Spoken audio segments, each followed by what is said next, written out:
వార్తాపత్రిక పరిస్థితి ఏంటంటే మొత్తం స్వభావం వచ్చేసి ప్రభుత్వ ప్రకటనల పత్రిక, ప్రభుత్వ కరపత్రం కి దాసోహం అంటున్నారు.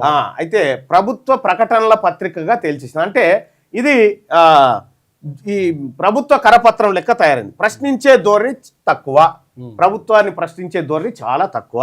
సామాజిక వర్గాల కథనాలు సెకండరీ ప్రయారిటీ. ఫస్ట్ ప్రయారిటీ అంతా ప్రభుత్వాన్ని జోకుడు, సెకండరీ ప్రయారిటీ కింద సామాజిక వర్గాల కథనాలు. వర్గాల ప్రాధాన్యత ఎట్లుందంటే ఓసీ వర్గానికి 55% ప్రాధాన్యత, బీసీలకు 20%, ఎస్సీ ఎస్టీ మైనార్టీలకు 25% ప్రాధాన్యతనిస్తున్నట్టుగా చెప్తా ఉంది. ఇక రేటింగ్స్ విషయానికి వస్తే బీసీ ప్రాతినిధ్యం ఈ పత్రికలో బీసీ అంశాల ప్రాతినిధ్యం చూస్తే 2 స్టార్స్, ఎస్సీ ఎస్టీ ప్రాతినిధ్యం వచ్చేసి 2 స్టార్లు, మైనార్టీ కవరేజ్ వచ్చేసి 2 స్టార్లు, సామాజిక న్యాయం 2 స్టార్లు, నిష్పక్షపాతంగా 3 స్టార్లు, ఫైనల్ రేటింగ్ వచ్చి 2.5 స్టార్లు. తీర్పు వచ్చేసి ఎలైట్ న్యూట్రల్, అంటే అప్పర్ క్యాస్ట్కి సంబంధించినటువంటి బ్యాలెన్స్ మెయింటైన్ చేస్తుంది. బీసీలకు ఉపయోగం తక్కువ వార్తాపత్రిక, అన్నట్టు బీసీలకు ఈ పత్రిక వల్ల ఉపయోగం తక్కువ.